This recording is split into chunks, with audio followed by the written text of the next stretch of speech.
Thank you for listening to PoliticalStorm.com. I'm John Small. Today we're going to visit with David Daley. He's the editor-in-chief of Salon.com and the digital fellow for the Wilson Center for Humanities and the Arts and the Grady School of Journalism at the University of Georgia. He lives now in Brooklyn, New York, and he's the author of a new book called RATF. I can't say that on the radio or even in this podcast, and it makes me blush a little even to say it.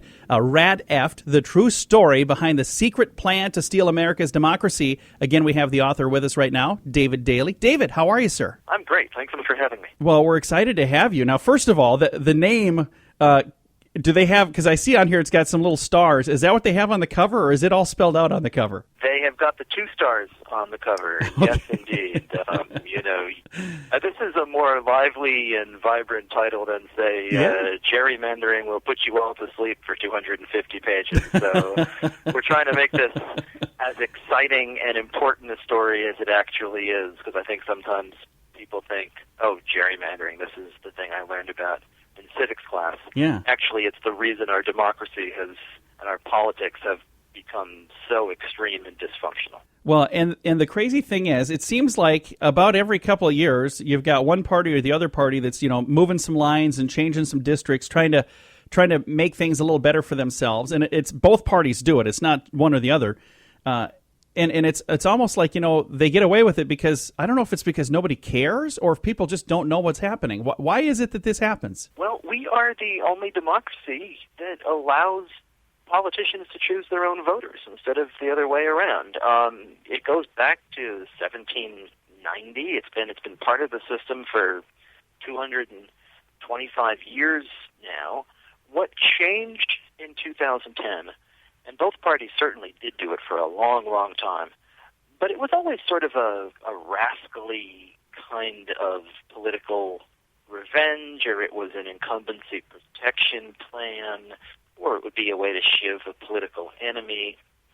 What the Republicans managed to do in 2010 was something that had never been done in the history of gerrymandering before, which is to have a really brilliant, concentrated plan to go out in the fall of 2010 and flip legislative chambers from coast to coast in Wisconsin, in Florida, in Pennsylvania, Ohio, Michigan, Texas, New York, with the express intent of going into the redistricting mapping part of this in 2011 and drawing amazing new lines that would lock in control of the House of Representatives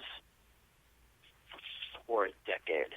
Wow. And they pulled it off with the help of amazing new technology. The mapping technology these days is so much better than it was even 10 years earlier. So, even in 2000, think of how we texted in 2000. You didn't even have a keyboard on your phone. You could took forever. a number, and it took forever to do a word. Yeah. And by 2010, you have a smartphone, and in terms of redistricting, the technology went from being a horse and buggy to a rocket ship in those 10 years. And we're living on those maps right now. And the results have been really amazing.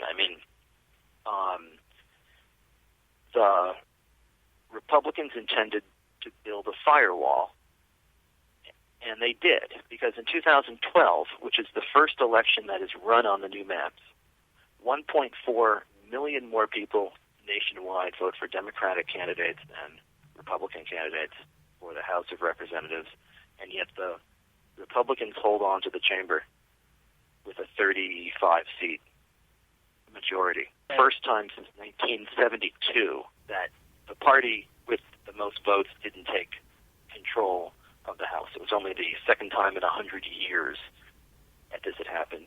The firewall was incredibly strong, and it will stay in place until the next time lines are drawn in 2021. And that all has everything to do with redoing the lines, moving the lines around, and saying, hey, we're we're going to draw these lines in our favor, and utilizing the technology of today, that made it a whole lot easier. But that has nothing, this isn't new. Gerrymandering is named for Eldridge Gerry. That goes way back to that's a long couple hundred years ago. It goes all the way back. It just got mastered now. Yeah. People have been doing this for years, but the technology lets you master it now. I mean, if you look at some of the states, it's just remarkable what happened. I mean, in 2008 and in 2012, Democratic congressional candidates in Pennsylvania, for example, receive about the same number of votes. In 2008, that produced 12 Democratic congressmen from Pennsylvania. In 2012, that same number of votes generates 5. Well, what changed in between? The lines. Again, our guest today is David Daley, author of RATF, The True Story Behind the Secret Plan to Steal America's Democracy. I love that you named it that, but it's got to make it difficult when you're doing interviews like this because we can't say that on the radio. So you could have called it Rat-Finked. I don't know, Rat-Finked. You can type it in Amazon, either as the actual word or with asterisks. With the stars in there. Find it either way that way, but it's What made you decide this would be a good idea for a book? What was it where you said there's got to be a book in this? I didn't understand what happened in 2012. I was like, boy, the Democrats got 332 electoral college votes. They won 25 of the 33 Senate seats that year. What happened in the House? And as I went back, I discovered this Republican plan called REDMAP. And that was the goal was to raise and spend $30 million, which is, you can't do anything for $30 million in American politics these days. That's the price of a losing Senate campaign. Yeah.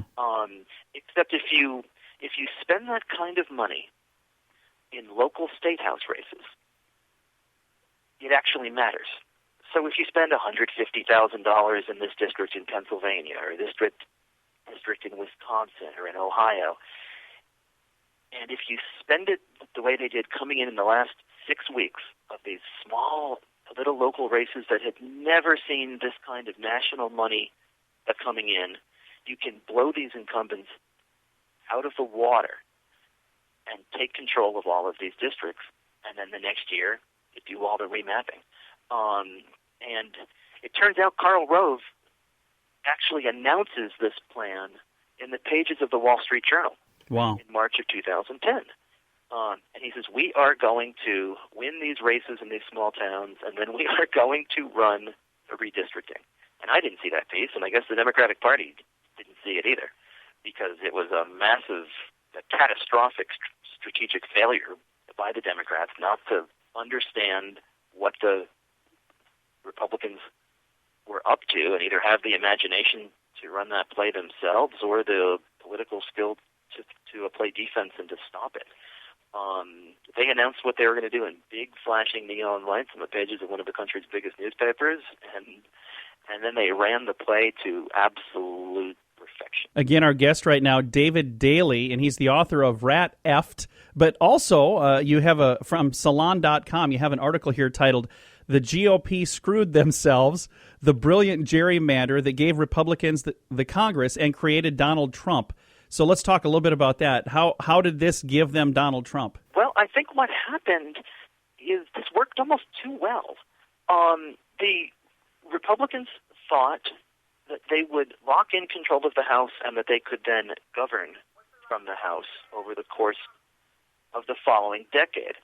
And instead what they did is when you eliminate the idea of competitive districts, and there's only now maybe 20 of 435 districts in the country that are truly competitive and could go either way.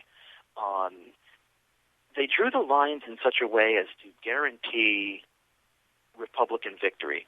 And when you do that, the only election that matters is the primary election. And the person who's got the best chance of winning the primary tends to be the person from the base who's the most extreme. And gerrymandering these districts changed the nature of the Republican caucus in Congress. They ended up rising up against John Boehner, and it was the new members from these new districts who took down John Boehner, and it changed the tenor and the tone of our politics. And it created the conditions under which Donald Trump could walk in and just take control of the party. And the establishment figures who I think imagine that this might be their year, whether it's Jeb or whether it's Scott Walker or Marco Rubio or John Kasich or Chris Christie. And none of them registered. And it's because, a very different piece of the party felt empowered and emboldened. How do you think this is going to affect the outcome of the election here as we get closer to November? How do you think that the gerrymandering that happened is going to affect the outcome? Do you think it's going to have any impact at all on Trump, Clinton? I don't. I think that this is going to be really, really hard to undo, and I think that. But I think it. I honestly don't know what's going to happen in November. I could see Clinton winning by double digits, and yet I could also see how Trump could run really strong in Ohio, Pennsylvania, Michigan among working-class white voters and maybe turn those states and make this more competitive. Well, again, I could probably chat with you for another 2 hours about this. I find it very fascinating, and I may be the only person in America that has a radio studio with a picture of Eldridge Gerry hanging on the wall. So I have all of the signers of the Declaration hanging on my wall in here, and I just, to me, that's an important document. And again, this goes all the way back to the 1700s. But like you said, the new technology, they amped it up and put it on steroids in 2010. And that's exactly what happened. And they used it to their advantage, which is either really good or maybe really bad, depending on who you ask right now. But I certainly appreciate you putting out a book, and I'm going to actually go get a copy of this. I don't have this one, but I'm going to. It's called RATF, the true story behind the secret plan to steal America's democracy. David, thank you so much for taking time to chat with us about this today. Completely my pleasure. Thank you. And where can we find a copy of this book if people want to go out and get it? It's in bookstores everywhere, and you can find it on Amazon or any of your booksellers of choice. Very good. We're going to send them out. Thank you again, David. Have a wonderful day. Thank you. You too. David Daley, again, author of RATF, the true story behind. I almost said it that one time, so I better be careful. It's a word I can't say on the radio, but RATF, the true story behind the secret plan to steal America's democracy. It's available right now wherever books are sold. Thank you for listening to PoliticalStorm.com. I'm John Small.